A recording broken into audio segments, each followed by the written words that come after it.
Lumière et paix pour aujourd'hui. Une série de thèmes bibliques écrits par Joachim Dias avec la voix d'Antonio Sala. Thème 19. Loi et grâce. Équation possible. Et il a été établi Fils de Dieu avec puissance, selon l'esprit de sainteté, par sa résurrection d'entre les morts, Jésus-Christ notre Seigneur, par qui nous avons reçu grâce et apostolat en son nom, pour amener par la foi tous les païens à l'obéissance.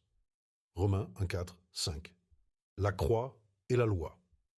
La croix a-t-elle annulé la loi morale? Non, au contraire. C'est la loi qui rend le pécheur conscient de sa nécessité de la croix et le pousse à se tourner vers le Christ. Romains 3, 30, 30 et 1. Première épître aux Corinthiens 7, verset 19.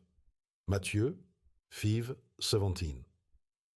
Pourquoi Jésus est-il mort sur la croix? Jésus est mort pour sauver ceux qui étaient sous la loi, c'est-à-dire sous sa condamnation. Galates 4, 4, 5, 3, 13. Qu'est-ce que ça veut dire d'être sous la loi?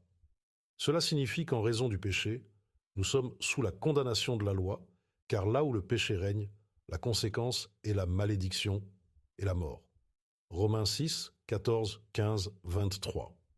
Qu'est-ce qui définit précisément la loi? La loi révèle le péché.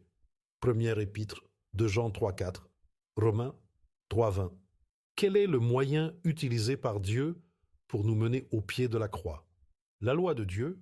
Ainsi, la loi a été comme un pédagogue pour nous conduire à Christ, afin que nous soyons justifiés par la foi. Galates 3, 24. Le rôle de la grâce. La grâce nous permet-elle de continuer à pécher? Que dirons-nous donc? Demeurerions-nous dans le péché afin que la grâce abonde? Absolument pas. Nous qui sommes morts au péché, comment vivrions-nous encore dans le péché? Pécherions-nous parce que nous ne sommes plus sous la loi, mais sous la grâce? Absolument pas. Ne savez-vous pas qu'en vous livrant à quelqu'un comme esclave pour lui obéir, vous êtes esclave de celui à qui vous obéissez, soit du péché qui mène à la mort, soit de l'obéissance qui mène à la justice? Mais merci à Dieu de ce qu'après avoir été esclave du péché, vous avez obéi de cœur. Et, libéré du péché, vous êtes devenu esclave de la justice. Romains 6, 1, 2, 15 à 18. Comment sommes-nous donc sauvés? Par la grâce, par la foi. Éphésiens 2, 8.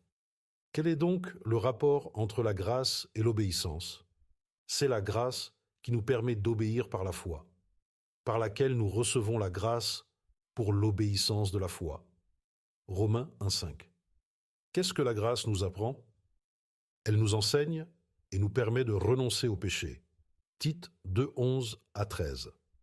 L'apôtre Jacques nous dit que la foi sans les œuvres est morte. Quel est donc le rôle de la grâce dans ces œuvres? Car c'est par la grâce que vous êtes sauvés, par le moyen de la foi. Et ça ne vient pas de vous, c'est un cadeau de Dieu. Ça ne vient pas des œuvres, afin que personne ne se glorifie. Car nous sommes son ouvrage, ayant été créés en Jésus-Christ pour de bonnes œuvres, que Dieu a préparées d'avance, afin que nous les pratiquions. Éphésiens 2, 8 à 10. La grâce et la loi.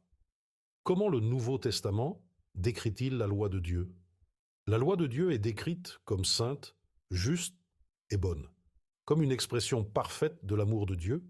Romains 7, 12, 13, 10, Colossiens 3, 14.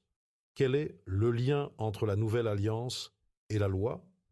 La loi de Dieu, autrefois écrite sur des tables de pierre, est maintenant gravée dans le cœur de tous ceux qui sont nés de nouveau en Jésus-Christ par le baptême d'eau et d'esprit.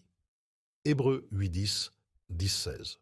Conclusion, le thème de la loi et de la grâce traité ici serait, humainement parlant, une équation totalement impossible, mais grâce à la grâce du Christ accomplie sur la croix, elle est devenue une équation possible. Sauvée par la grâce de Dieu, par la foi, cette même grâce permet aux croyants de garder la loi morale de Dieu, lui donnant le pouvoir de renoncer à tout péché. Il n'est plus esclave du péché. Ce n'est plus le péché qui règne dans sa vie, mais le Christ. par sa grâce.